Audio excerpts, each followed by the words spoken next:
This podcast is brought to you by the School of Advanced Study, University of London. All of our podcasts are available from our website, www.sas.ac.uk.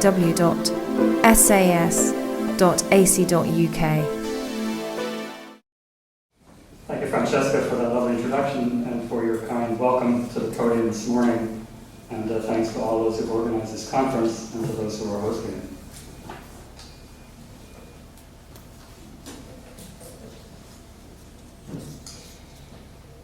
We know so little about our own lives and the stunning realities we each discover as we grow older. We strive to find order in the midst of the swirling events that carry us forward from day to day and call upon words to try to make some sense of things. Even when we succeed, we know that the unknown and perhaps unknowable is of a magnitude we can only dimly imagine. Yet the wide margins of our unknowing are filled with experience. In their plenitude, they invite us to dwell in this world with curiosity, perhaps a sense of wonder, and they lure us towards speech as we seek to give shape and form to our lives. Wittgenstein reminds us of this when he suggests that not how the world is the mystical, but that it is. That the world is and that we belong in it. These are the unexplainable puzzles that frame our efforts to bring some order to our existence, and often enough to face the chaos that seems constantly ready to overwhelm us. Do not let the flood sweep over me, cries the psalmist, or the deep swallow me up, or the pit close its mouth over me. Whatever else prayer is, it remains one of the primary gestures we make in the face of this intractable mystery. One might even say the same of poetry, if for quite different reasons. Both are forms of art we make at the juncture where sense and silence meet. By the act of prayer and through the life of poetry, we find ways to give ourselves to life with its puzzlements and its clarities, its allurements, and yes, its dreads. Perhaps the two are not finally altogether different from one another for the very same reason. What binds them is not the matter of form, and surely not the matter of style, but something far more fundamental and primal. Perhaps we might say the very existence of language itself that both employ in our unending search for some sense in the midst of it all. And even more significantly, the quality of silence that both prayer and poetry induce.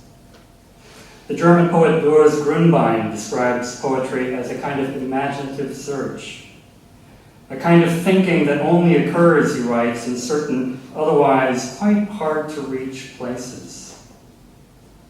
For the first time, it will make certain places visible, individual branches of the anything but straightforward psychic cave system that runs through the bodies of all humans and can only be discovered by a resourceful imagination audaciously pushing forward into still unsecured galleries. Now that's a dramatic sentence if you ever heard one, right?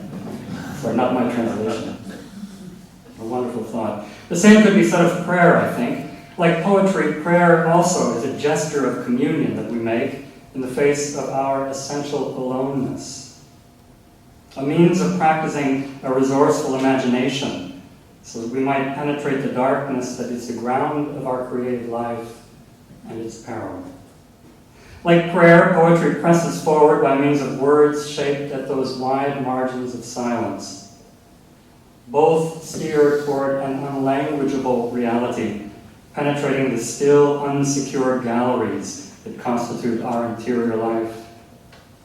Both are intimately human, and for that reason not necessarily religious, though it is difficult to imagine a living religion bereft of either prayer or poetry. If prayer is a voice from the depths of the heart, as the theologian Karl Rahner often observed, it seems that the same could be said of poetry. The work of finding our way into this particular deep of our lives calls for something other than mere analysis or declaration. Each derives its life from particular gestures of the imagination. The writer Jeanette Winterson's description of poetry could apply with equal force to prayer when she suggests that it is not a version of the facts. It is an entirely different way of seeing. Both prayer and poetry are creative expressions that we make as we turn ourselves toward the tedious and the intense in our lives.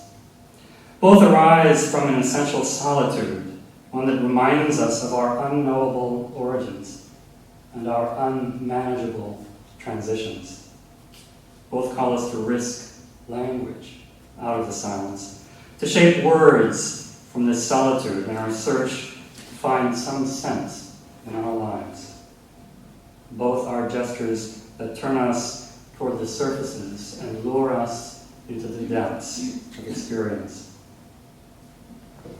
The French philosopher Philippe Lacour-Labat underscores the continuities between prayer and poetry when he suggests that poetry in its essence is prayer, and conversely, every prayer is a poem, a contention I'm sure we'll argue with over the next days. But what would it mean to go even further with him, to claim that the sole archives of the divine are poems, and an address to the God, more than any other kind, requires a conversion in language or an entirely different attitude within it? These are claims worth exploring, as I intend to do and we will do in the following days. To frame this discussion, then, let us begin with two testimonials regarding prayer. Claims which, taken together, establish something of what I would think of as a thematic arc for our considerations of continuities and discontinuities between poetry and prayer. The first is not a poem, at least not in any formal sense. It's a claim nestled in one of the great repositories of prayer from late antiquity, St. Augustine's Confessions, that prose poem addressed to God, as Henry Chadwick called it, a work he writes of rare sophistication and intricacy, which, like a poem, is resonant with harmonics of deeper meaning. And the second is a short poetic gem from that 19th century American recluse from New England, Emily Dickinson. First, St. Augustine. In a probing exploration of prayer in the Confessions, this freshly consecrated bishop wonders with a philosopher's curiosity precisely where God dwells within him. He names this cavern of awareness memoria, a word that literally means memory, but suggests much more in its Neoplatonic usage, familiar to him. In this context, memoria meant something closer to what we think of as mind, a vast repository of images, experiences, imaginations, feelings, ideas, capacious enough to include what we have learned to call the unconscious, the dreams and deep urgings of the soul. Addressing his query to God, Augustine wonders, "You were not already in my mind, my memoria, before I learnt of you. Where then did I find you, Lord, so that I could learn of you, if not in the fact that you transcend me? You reply to us clearly, but not all hear you clearly. Your best servant is the one who does not attend so much to hearing what he himself wants as to willing what he has heard from you." Hearing and willing constitute the circuit of prayer for Augustine, shaping his description of what it is that people do when they pray, as he goes on to write. In seeking God, they find him, and in finding, they will praise him. "Lord, I would seek you, calling upon you," and calling upon you is an act of believing in you. "You have been preached to us. My faith, Lord, calls upon you. It is your gift to me." And so seeking and finding, calling and praising, shape the act of praying as Augustine understood it. And prayer establishes the grounds for the act of believing in God. Lex orandi, the rule of praying, establishes the lex credendi, the rule of believing. How then does the matter stand with that most startling voice among early modern poets, Emily Dickinson? One might expect her to inhabit an altogether different world from that of Augustine, a rhetorician after all of late antiquity, And in many matters, perhaps most, this is surely true.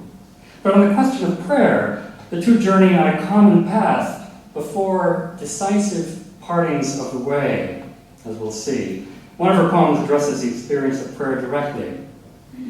Prayer, she writes, is the little implement through which men reach where presence is denied them.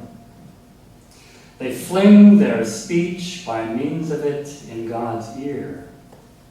If then he hear, this sums the apparatus comprised in prayer. Dickinson agrees with Augustine in seeing prayer as a calling upon God across some space of interior distance. Both envision the origin of prayer as a gesture reaching for one who is not present. As such, both would have agreed with Simone Weil's insistence that prayer consists of attention. And in fact, it is the orientation of all the attention of which the soul is capable toward God. But here, the two part paths.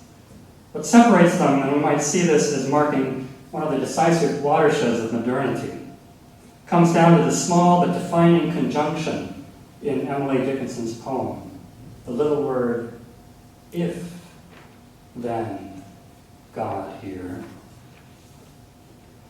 Up to this point, the poet seems to join Augustine in seeing the proper framework for prayer as call and response. But Augustine wonders whether we hear God speaking, while Dickinson wonders about the unsettled question of whether God hears at all. We will return to this question at the end of the inquiry, asking what this shift of confidence suggests for our approach to prayer and poetry. And at least at that point, I hope find ourselves better able to assess Lacoue-Labat's bold claim that poetry, in its essence, is prayer, and conversely, every prayer is poem. The internal language of poetry.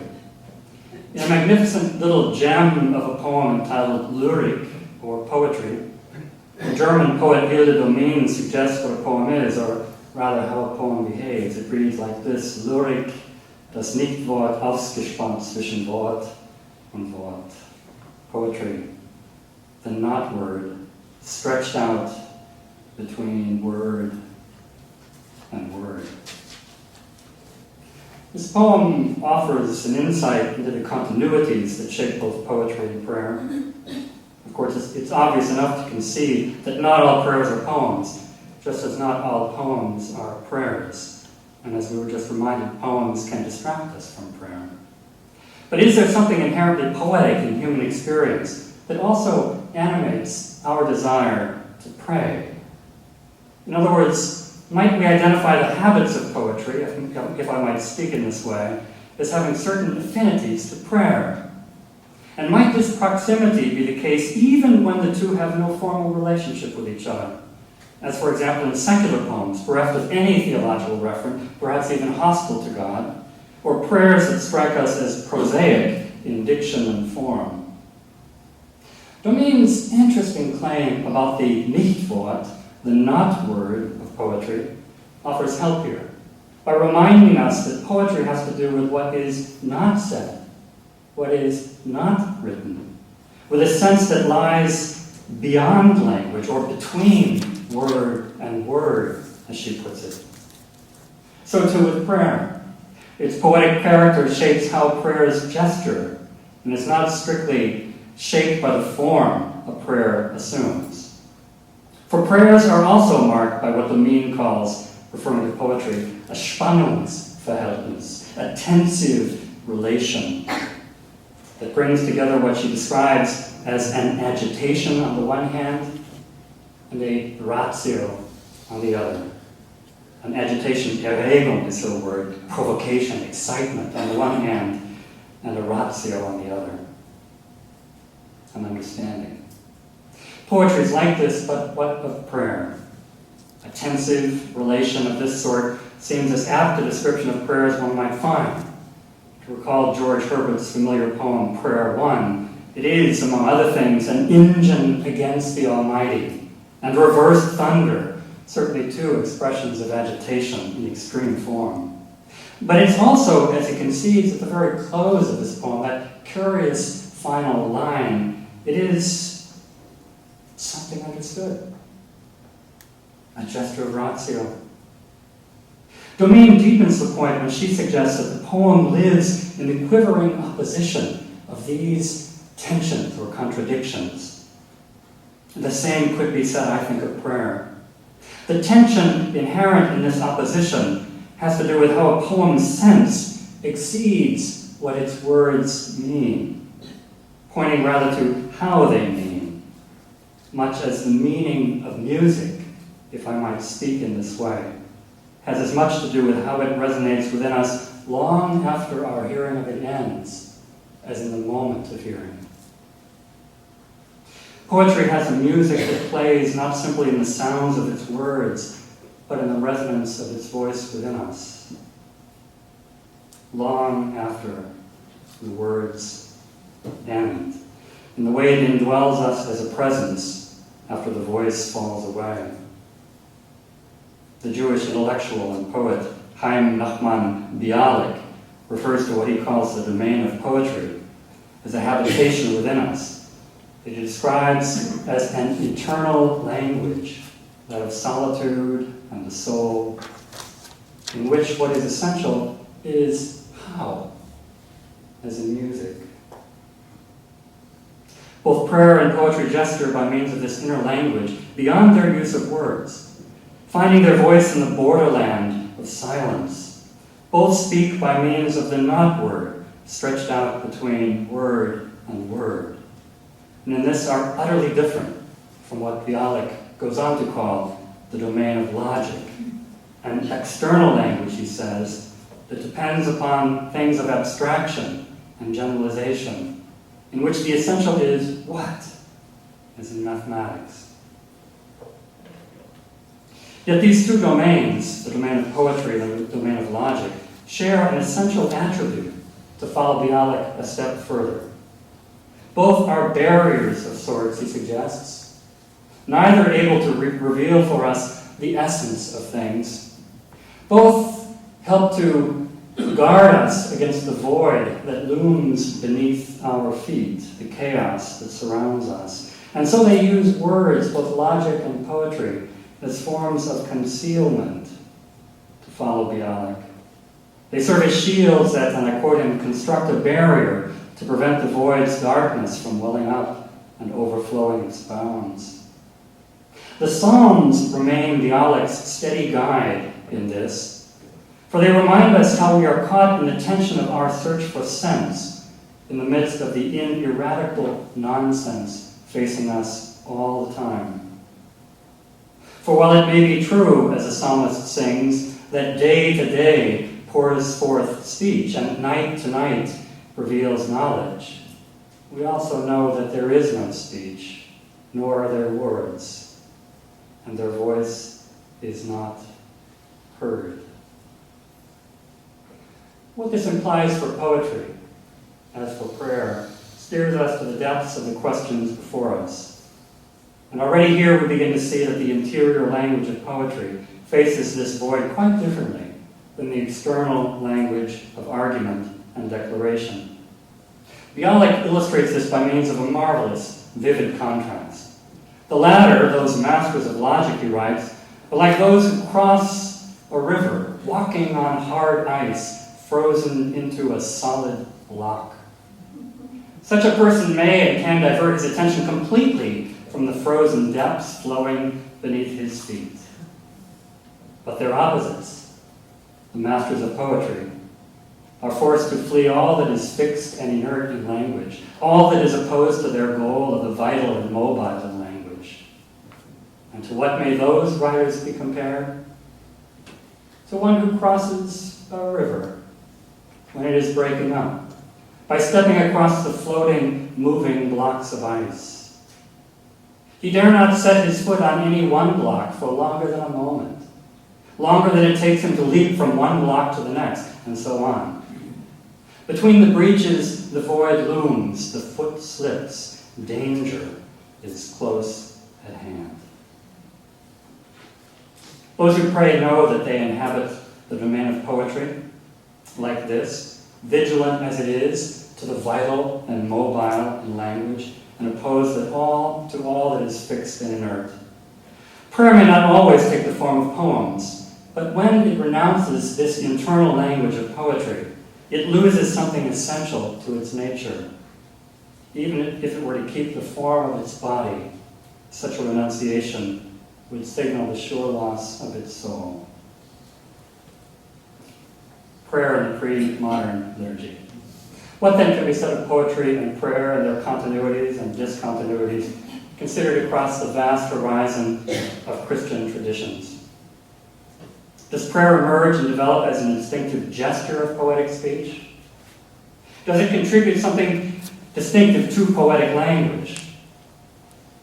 Surely one can speak of a poetica of prayer and a devotio of poetry, at least in pre-modern Christian cultures. But can the same be said when we cross that watershed of modernity? Is poetry a veiled form of prayer or a fraudulent impostor in a society like ours, postmodern, post-liberal, post-religious, with so many posts you had a large fence of them around us? To begin this inquiry, we must recall that there is no such thing as peculiarly Christian experience. Certainly not in the first generation at least. As a new religious movement, the earliest followers of the Way belonged to other communities, their pieties shaped by existing religious practices that, as with Jesus' practices, were not Christian, of course. They were like the scribe Jesus described in one of his sayings, the one who had been trained for the kingdom of heaven, who was like the master of a household, bringing out of his treasure what is new and what is old. In other words, these earliest believers borrowed patterns of prayer and ways of praying familiar to them from their old lives. What we have come to call the lex orandi, the rule or law of praying, came from Jewish sources and eventually from Gentile traditions. The prayer that Jesus gave his followers, which we've come to call the Lord's Prayer, is a good example of this. It became a guide for this development, reflecting synagogue traditions of prayer. In the setting and form both Matthew and Luke gave to this prayer, interestingly Mark and John failed to mention it. It represents a poetic model easy to memorize and repeat because it was both brief and simple. In Matthew's account at least, Jesus prefaces this guide with sharp words about not heaping up empty phrases as the Gentiles do, for they think they'll be heard because of their many words, a sharp warning against prolixity of prose. The phrases of this poem prayer gesture by means of metaphor, not concept. To remind us, as the philosopher Manuel Levinas suggests, that in the poetic imagination, the unheard of can be heard, called out to, and expressed. The Lord's Prayer opens with just such a calling out, Our Father. As a poem, it engages an imagination that hears the unheard, that posits a presence, a supposed presence, against the pressures of an apparent absence, who art in heaven. In the practice by which this prayer has rooted itself in the Church's memory, the prayer lives by means of this petition, Thy kingdom come, Thy will be done. And its very expression gestures toward an at least hoped for intentionality of experience on earth as it is in heaven. The earliest Christians prayed this prayer, we know that, including it formally in the first known liturgies, and encouraging its use informally as an act of personal devotion. It's probably why both Matthew and Luke included it in their Gospels. But they also took Jesus at his word, at least in the expansive sense of the saying, which was meant to teach his followers not to pray these words, but as Matthew puts it, to pray like this, in this way. We know that when these believers gathered to celebrate the resurrection of the Lord on the 8th day, they must have carried with them not only this prayer, the new prayer, but other forms of religious practice familiar to them from their seventh day, as it were, the old Sabbath. Augustine offers a classic defense of this practice of Christian thievery, or that's how he describes it, interpreting such a practice as reenacting the Israelites' despoiling of Pharaoh's gold and silver as they fled from slavery in Egypt. To Augustine's mind, and I quote him, the Egyptians unwittingly loaned them things that they were not themselves making good use of. Surely a flimsy justification of every sort, but one that carries forth Paul's notion that in fact the letter of the old law kills, but the Spirit gives life, 2 Corinthians. Among the treasures these Christians took, of course, were the Scriptures, and above all, the Psalms, set within a form of prayer that was reminiscent of the way the Psalms had been used in synagogue worship. As early Christians made such texts and practices their own, as they made the Psalms their own, the shape of a distinctive Christian poetic of prayer began to emerge, a tradition that more than any other defined how these believers gave communal shape to what they understood and experienced as God's new covenant. The Psalms, of course, were one of the most prominent features of this early Christian looting of Judaism. By the 2nd century, Christians in the Roman world already had a workable Latin translation of the Psalms, the so-called Old Latin version, which eventually became the central foundation for prayer among the early desert mothers and fathers, as it would become among later monastic communities and traditions, both Eastern and Western.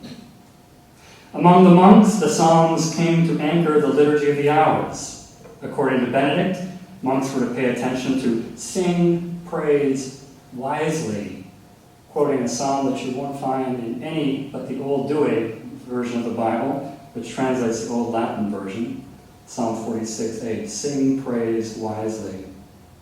Indeed, this text provoked Benedict to remind his brothers that they were to stand and sing the Psalms in such a way that our minds are in harmony with our voices.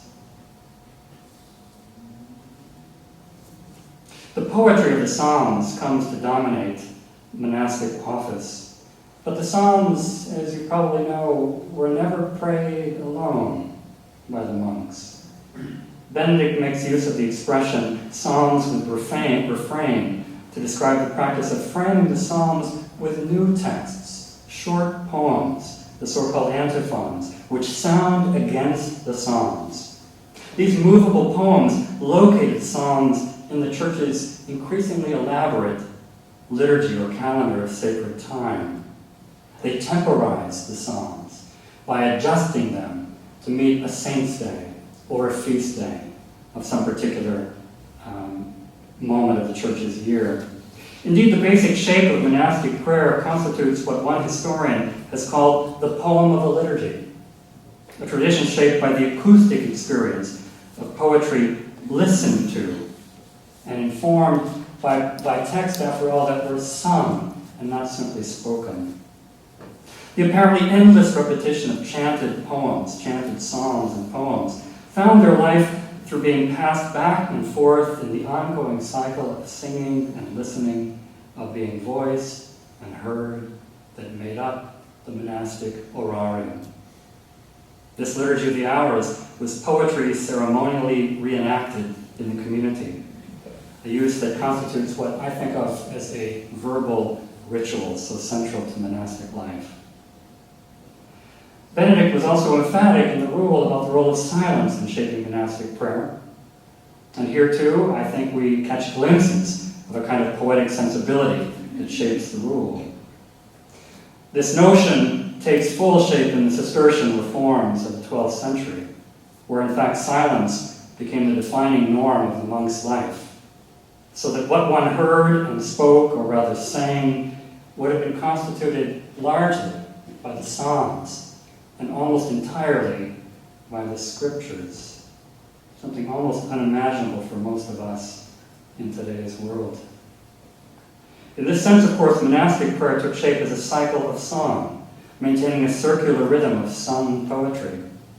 And lest this perhaps obvious point be missed, the ongoing practice of the Psalter, as the central poetry of the liturgy, was an oral practice meant to lead to the interiorizing of the biblical text. A wonderful illustration of this is found in one of the sayings of the Desert Fathers. In this story, a proud young aspirant at Scetis boasts to an old Abba that he had copied both testaments of the Bible with his own hand, whereupon the old monk, clearly unimpressed and skeptical at this claim, murmured as he turned away, "So you filled the cupboards with paper." I mention this story because it reminds us that Scripture, and above all the Psalms in this tradition, were experienced as oral events, as poems that were spoken and heard, that came alive in the silent cells of memory. Poems one comes to know by heart. I like this. The monastic liturgy, then, could be understood as an extended expression of sung poetry. One of the most astute interpreters, I think, of medieval monasticism, Jean Leclerc, goes so far as to say that monks experienced the Liturgy of the Hours as one large poem. Describing the shape of this prayer, he suggests that the value of the monk's words lies more in what they mean than in what they actually say. Their evocative power is greater than their precision. All the delicacy of liturgical poetry comes from the free and harmonious use it makes of the sacred words. A wonderful description of monastic prayer. All the delicacy of liturgical poetry comes from the free and harmonious use it makes of the sacred words. Prayer depends on such a poetic appetite, as it were. It's a form of speech expressing the monk's desire for the divine presence amid the sometimes grinding routine of chant. And thus, in face of what every older monk I know will concede is a strongly felt sense of God's absence. In fact, prayer is what one does in the face of this absence, not to overcome it. Monastic liturgy was and is poetic in just this sense. This tendency to exalt the poem of the liturgy as the essential shape of the Church's prayer was a defining characteristic of medieval Christianity, both Western and Eastern. Within the broader expressions of Christian faith, Christian life during the so-called monastic centuries, this form of prayer held a privileged place of honor. Indeed, it established the framework for what came to be known as cathedral prayer, which is to say the liturgy used in non-monastic or so-called secular, that is, non-monastic churches. This preference had a tenacious hold on Christianity through the period of the Western Reformation and beyond, at least among those magisterial Reformation traditions, the churches of the Lutheran, Reformed, and Anglican communions. For them, the prayer of the church remained an essentially formal event against the emerging variety of new traditions that emphasized spontaneous prayer, and even at the most extreme form, the silent prayer of Quaker listening. John Donne, among many others in those magisterial traditions, opposed such innovations, defending the older tradition of the prayer book. In a sermon on prayer, Donne insists that prayer might be spontaneous, but its proper and effective form is to be found in the Church's formal liturgy, largely because of the stability that the liturgy offered, with its musical setting, its poetic cadences, and its theological reliability. Of course, Donne did not despise what he thought of as private prayer. How could he? Referring to those spontaneous utterances we make in times of joy or of anguish. These were not, to his mind, without importance, constituting what he calls payments of our debt to God in such pieces and in such sums as God, no doubt, accepts at our hands. You hear a bit of resignation in Donne's tone. For the real debt of prayer, he says, God will not be paid with money of our own coining, with sudden, extemporal, inconsiderate prayer, but with current money that bears the king's, queen's image and inscription. The Church of God, by his ordinance, has set his stamp upon a liturgy and service for his house. The solemn days of payment are the Sabbaths of the Lord, and the place of this payment is the house of the Lord. He goes on to undermine prayer offered outside the great poem of the Church's liturgy, and by this he meant, of course, the Book of Common Prayer, as unreliable and ineffective. As he goes on to suggest, we should not take up every tattered fellow, every sudden rag or fragment of speech that rises from our tongue or our affections, but mustering up those words which the Church hath levied for that service in the confessions and absolutions and collects and litanies of the Church. But what of those darts of the devout soul, as Donne calls spontaneous private prayers that we utter, which, though they have no particular deliberations and are not formal prayers, are yet what he called the indicia, pregnant evidences and blessed fruits of religious custom? Could such tattered prayer, such rags of speech, be considered poetic, even if a far distance from anything resembling the architectural beauty of the Book of Common Prayer? For such utterances may well be eloquent in expressing what Hilda Domin has called the not word of poetry in another way. Here we might even vary Wallace Stevens' query when he asks, is there a poem that never reaches words? To wonder about prayers in the same way, we might wonder if there's a prayer that never reaches words, that's born in the inarticulate depths of the heart. And of course, we each know of prayers like that, the deep groanings of the heart. Such utterances or intentions of our interior language are not, strictly speaking, poems, but they are surely prayers. And these prayers are in some sense instinctively poetic. Bialik, to return to him again, reminds us of this when he suggests that there are yet to the Lord languages without words, songs, tears, and laughter. What a wonderful trinity. Songs, tears, and laughter. And the speaking creature has been found worthy of them all. These languages begin where words leave off, and their purpose is not to close, but to open. They rise from the void. They are the rising up of the void. Therefore, at times they overflow and sweep us off in the irresistible multitude of their waves. Therefore, at times they cost a man his wits or even his life. And so we find ourselves in the company of the Apostle Paul, among many others, with his notion of sighs too deep for words. The poetic of these languages without words opens us to a knowing that is post-verbal, that comes after language ends. An expression that articulates the soul's agitation with a different kind of ratio. One encounters a sense of the poetic not only in the organized language of the liturgy for all of its poetic beauty, or what we might call the explicit poem of such communal prayer, but also and importantly in the silences that shape even that liturgy, in the yearnings we bring to those set prayers, and yes, to the gaps that interrupt the concealments held in this language. For the sense that we discern amid these vacancies, that not word of which Domin speaks, points toward depths and heights of our experience that words can only gesture toward.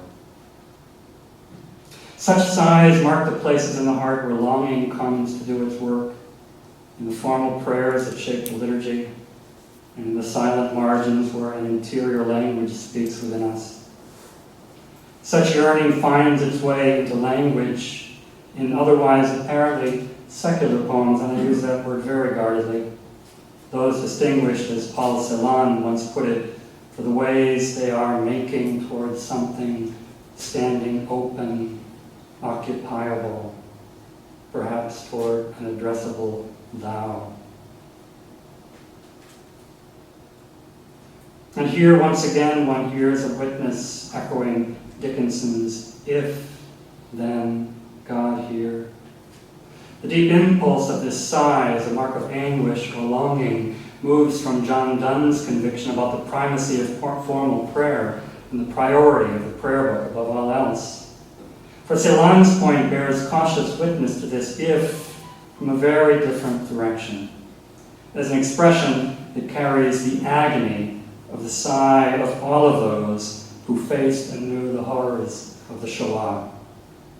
Celan gestures toward the impulse of poetic imagination, that tensive blend of agitation and ratio, as a peculiarly modern, in this case Jewish, impatience with Augustine's confidence that God replies to us clearly. If prayer is a wager on this reply, then Celan's poetry certainly is as well. What will the prayers be like that are felt and uttered within the horizon of what we might call this late modern uncertainty? Perhaps something closer to what John Donne scorned as a tattered fellow, every sudden rag or fragment of speech that rises from our tongue or our affections, or at least our prayers may begin there. Such fragments, and Donne's image is, I think, a good one, will rarely become formal poems marked by sturdy diction and the elegant shape of Cranmer's language, which Donne so cherished, and rightfully so. But they do belong to the domain of poetry, found in the ragged-edged psalms of the Hebrew Bible, that mingle desolation with praise, vengeance with celebration, lament with laughter.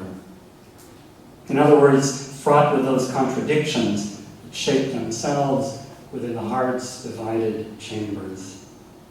Whatever their form, they carry us because of the way they voice the deep language of the heart, the cadences of human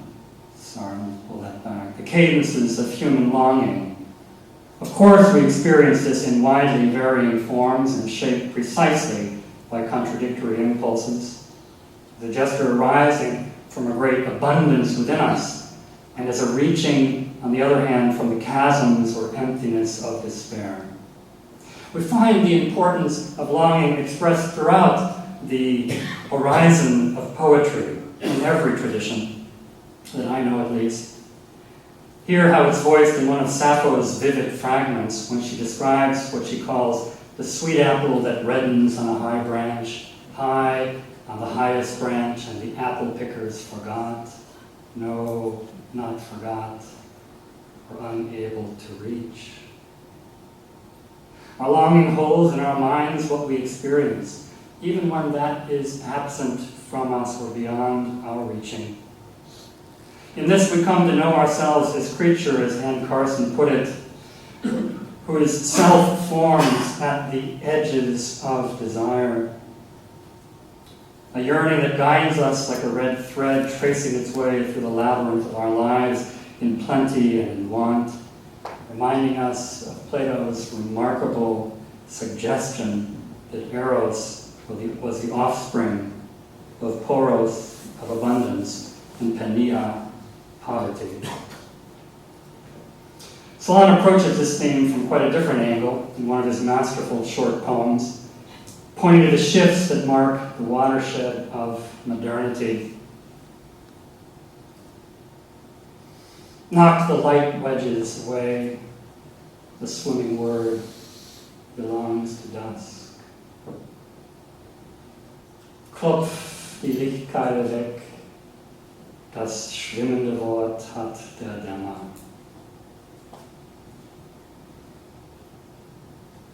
Ours is a cultural moment, I think, shaped more by this dusk than any sense of dawn, following Celan's vivid metaphor. And even where we still find light wedges lingering among us, as in the elegant beauty of formal liturgy, the poet insists that we must learn to knock them away, to find what is left to us in language that serves as a swimming word against the gathering dark. Those of us who pray at the edge of this dusk, of course, may choose very different paths. Some will be content in assuming that getting the words of prayer right is enough. They are those who cherish the poetic resonance of the Church's formality of prayer, preferring with John Donne the stability of the prayer book, and thus carrying on a long tradition that goes back through the monastic traditions to ancient forms of worship in temple and synagogue. They presume against the pressures of Frank Lloyd Wright's familiar dictum regarding modern architecture, they presume that form is function, and are content for this very reason with the Church's liturgy and services.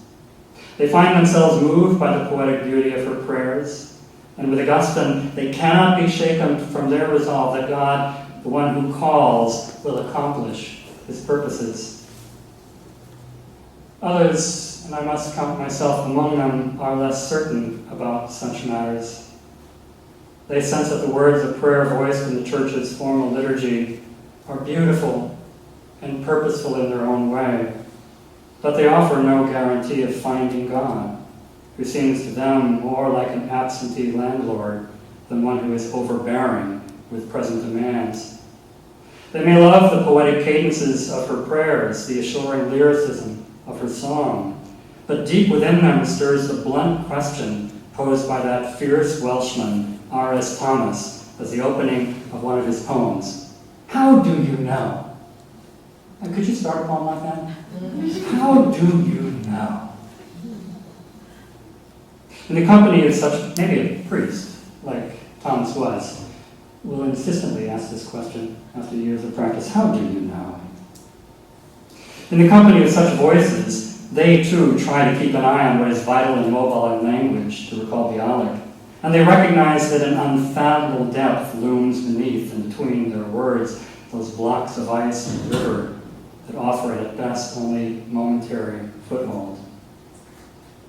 Yet as they make their way across these ice floes, they trust the poetic to guide them.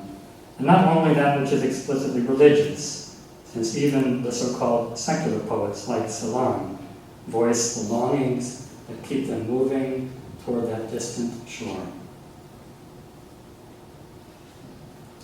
I know of no better way to exemplify this late modern vigilance, this search through the still unsecured galleries of the soul, as Grunbein put it, than to close this morning's talk with one of my friend Chris Wyman's poems, Small Prayer in a Hard Wind, from an elegant and remarkable collection called Every Riven Thing.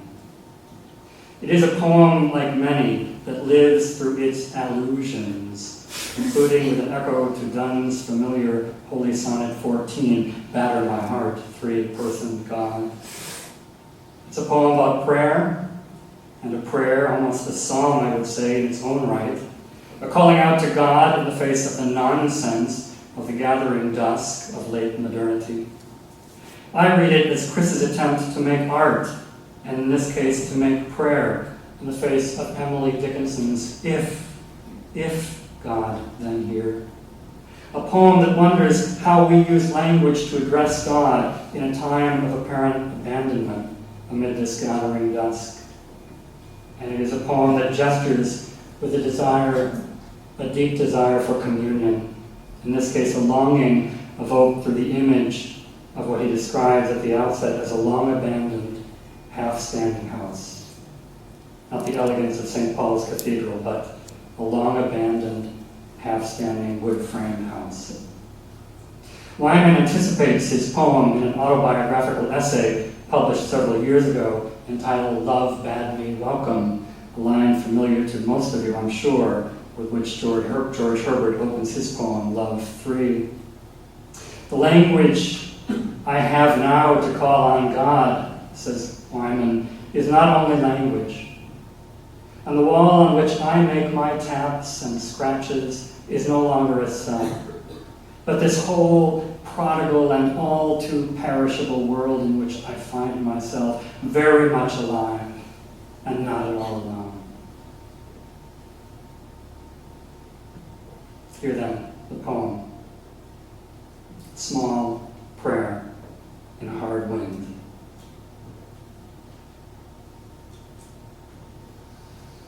as through a long abandoned, half-standing house only someone lost could find, which with its painless windows and sagging crossbeams, its 100 crevices in which 100 creatures hoard and nest, seems both ghost of the life that happened there and living spirit of this wasted place. Wind seeks and sings every wound in the wood that is open enough to receive it. Shatter me, God, into my 1,000 sounds.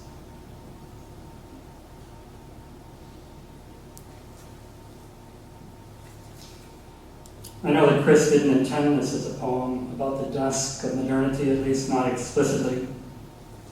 But I cannot help but hear in his small prayer echoes of a prodigal's voice, and he would call himself a prodigal, calling De Profundis.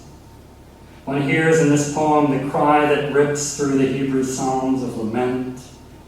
Yet one senses here, as in those same Psalms, more than an expression of mere resignation. Like the Psalms of lament, Wyman's prayer knows how abandonment gestures toward a remembered presence, the living spirit of this wasted place. And how suffering releases a song of its own for those whose wounds are open enough to receive the coming wind and let it sing. In a peculiar sense, I read it as a poem that bears witness to an unexpected Pentecost, a second coming of spirit. One that echoes perhaps Hopkins' testimonial to the reading peace that does not come to coo, but comes to brood and sit. Of course, Wyman's prayer isn't about peace, or is it? It closes with the poet admonishing God to shatter him into his 1,000 sounds, to break him loose from silence into language, another Pentecostal image.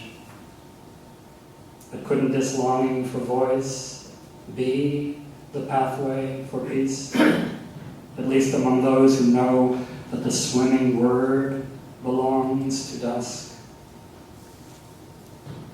We who lift our prayers, knowing that they are but a little implement by which we reach where presence is denied us.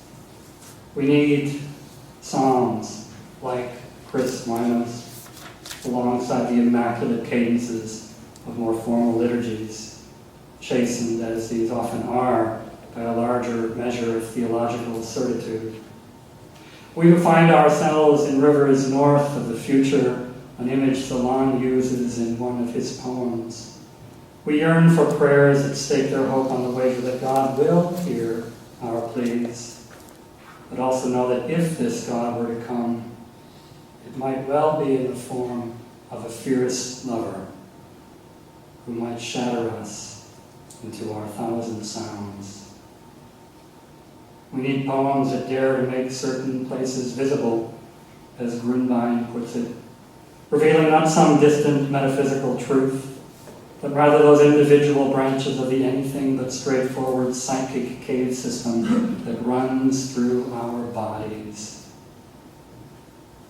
In the gathering dusk in which we find ourselves in late modernity, we who live in the face of Emily Dickinson's if long for ways of addressing the God, as La Cour Labat suggests, knowing that this will require a conversion in language or an entirely different attitude within it.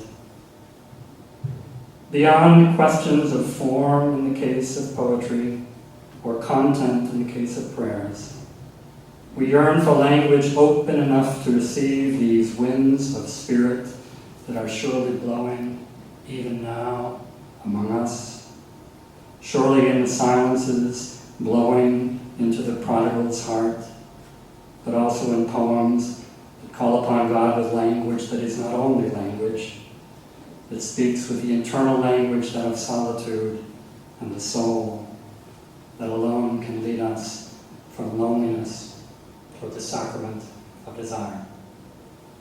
Thank you.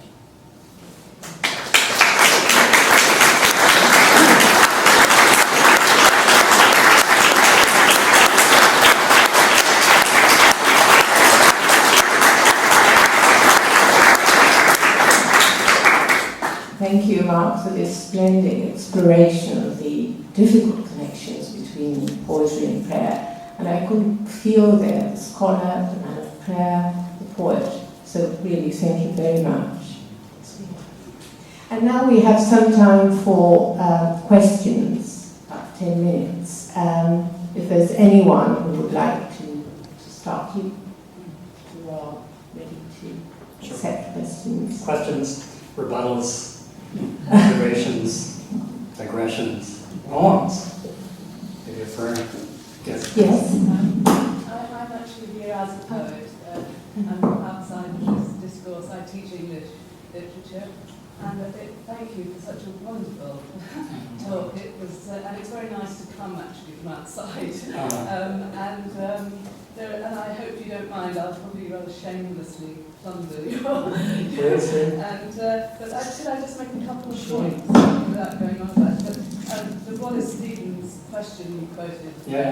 Is there a poem that never reaches words? Well, in my own work, I hope that I've been struggling to find that place where one doesn't arrive at words. And yet, of course, one needs the words to register and witness that struggle. Something else that you said about, you quoted Grunbein, is it? Grunbein, yeah, there was Grunbein. About making certain places visible. And of course, but at the same time, I think one also needs to find places that can be creatively dark in order to find the visible. And I was reminded of Tennyson's great poem In Memoriam, and those wonderful lines, I can't read it, it's a long time since I've read it, but so runs my dream, but what am I, an infant crying in the night? There it is. You know, it's one of the reasons I draw Salan, who is such a poet of darkness, but in that darkness, the swimming word. Yes. The image of the swimming word. Yes. That belongs to the dusk. I love that. And I love that idea of being in the post. Well, I don't love it, but this idea of the post, whatever that means, you know, that we're in some kind of dust. I also become somebody who's not.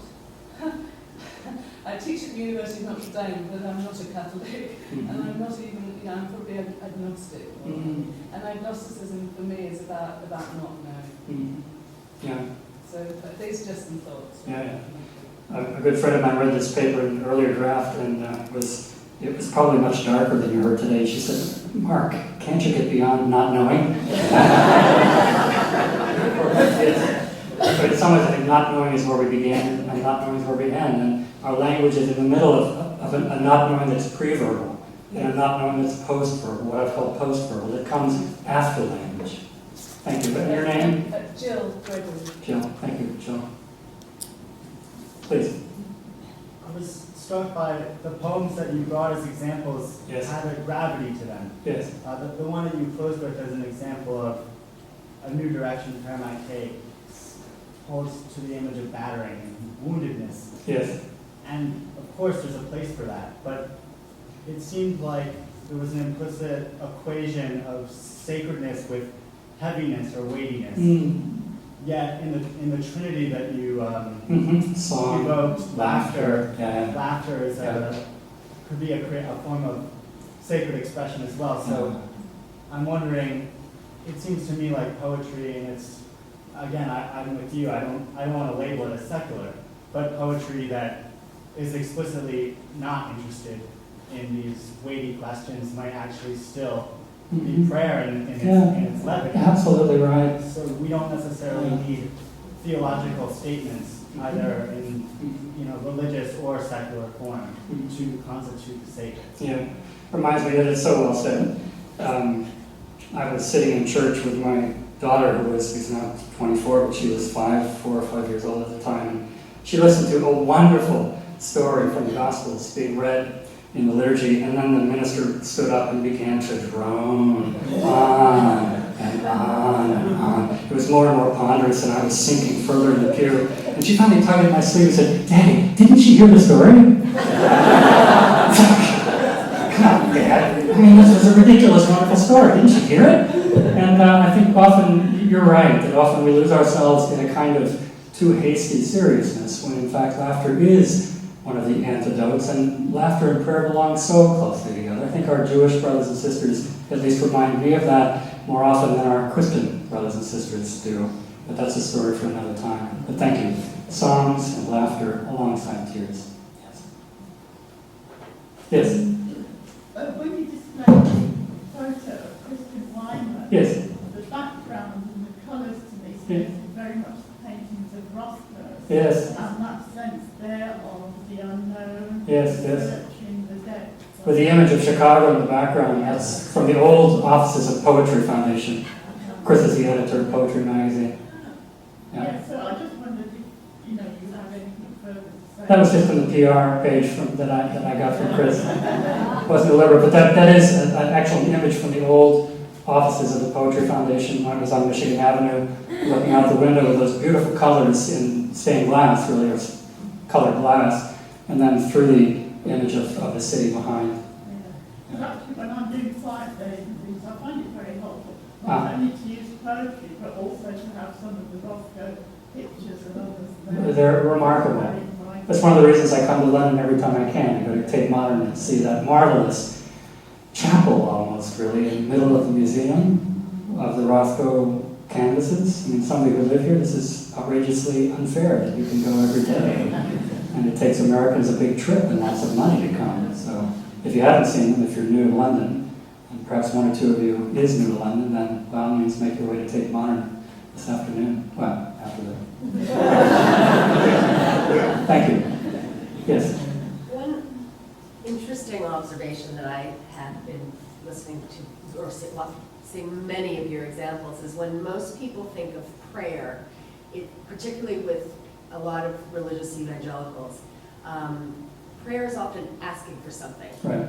God, give me this. God, give me that. Please, please, please, you're awesome, and give me some more. Yeah. And this was so much more about the personal exploration, the acknowledgement of doubt and mystery, and it's quite reassuring to have the poetry come back to prayer and having the spiritual side come back to prayer. You know, it's a wonderful observation, and in point of fact, that's the way children initially approach their parents.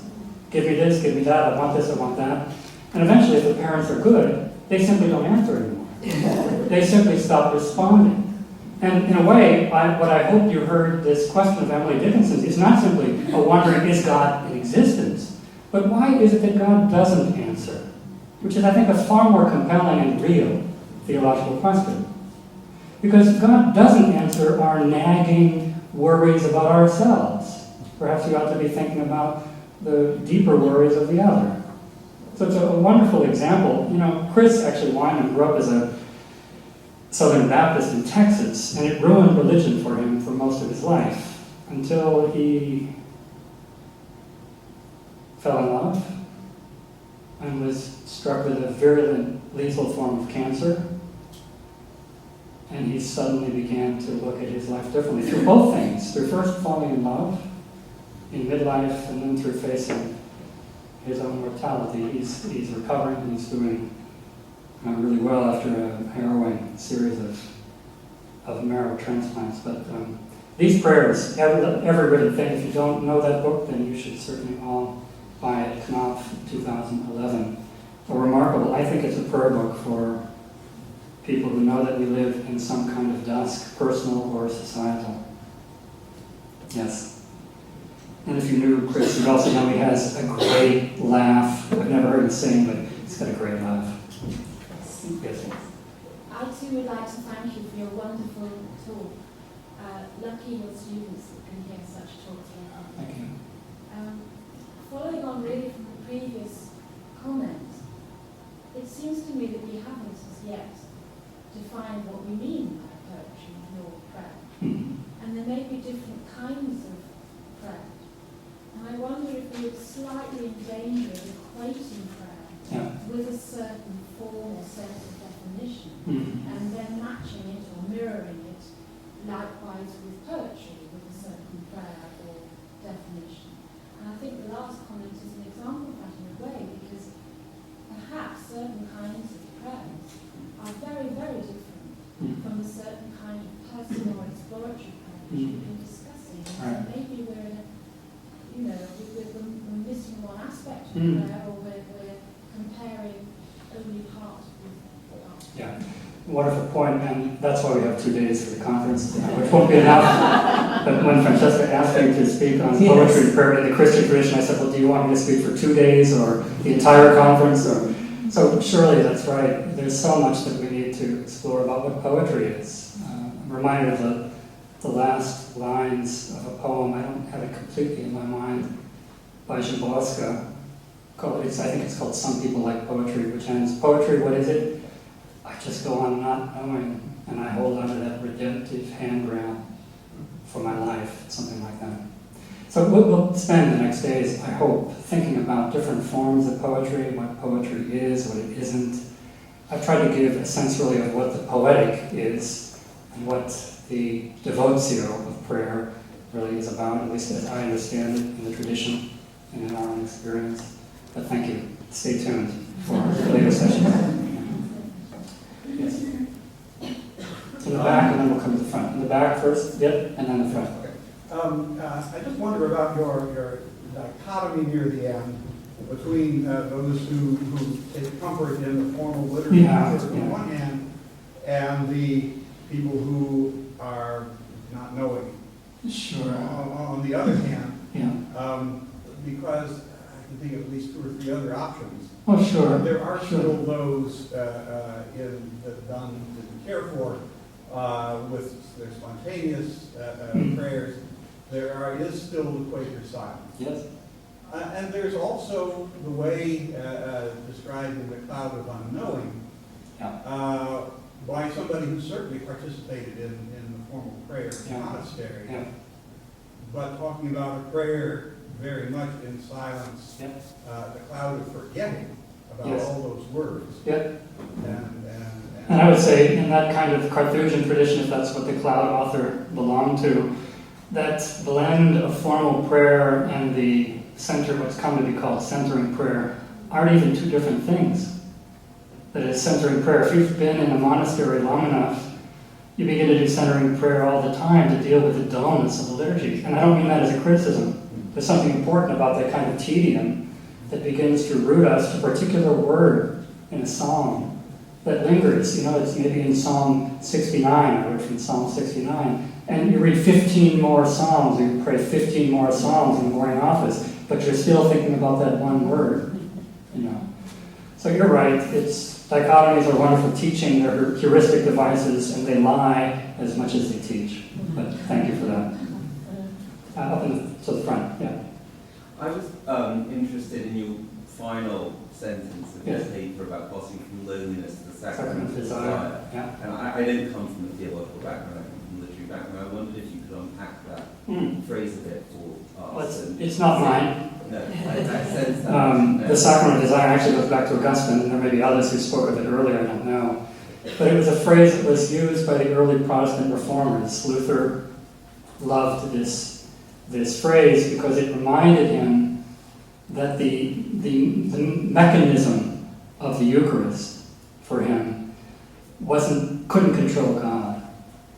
That in point of fact there's a sacrament of desire, that's Augustine's phrase, in which Christ is present to us without the formal experience of Eucharist.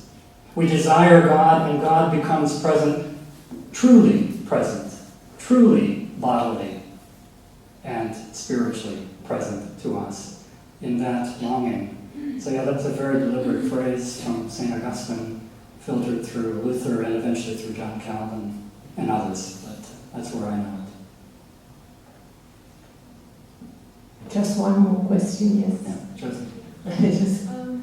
I was wondering actually, you brought this dichotomy by Bialy, who talks about logic as this frozen lake, and we walk with it very comfortably, and you don't need to know what's beneath.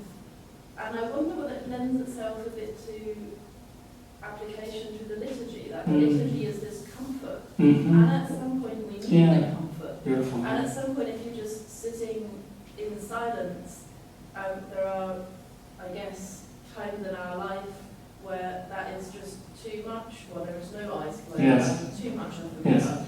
And actually the liturgy that carries you along is this thing on which you walk. That's right. That doesn't seem to be what done means.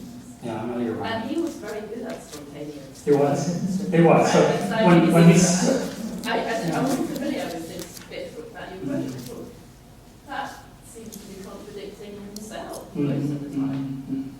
kind of catechetical sermon in my mind on prayer. But your image is a good one. I think both of those kinds of prayer are so valid. It reminds me of, I'll just end the story. I was in Collegeville, Minnesota, the frozen northlands of Minnesota some years ago, spending the winter as a scholar in residence, and my neighbor was from Southern California. He'd never seen snow. How does this happen? But he'd never seen snow or ice. He didn't know what it was like. Winter came, and he was like a little child.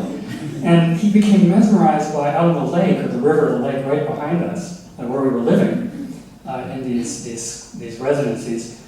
The cabins, the ice fishing cabins began to be set up. Some of you will know what those are.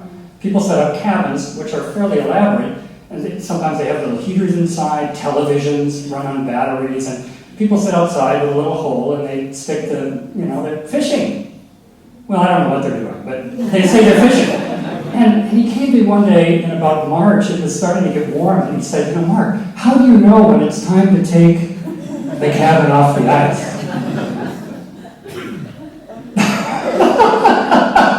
And sure enough, that year, there was one cabin that was on the ice too long. And down it went in a warm night.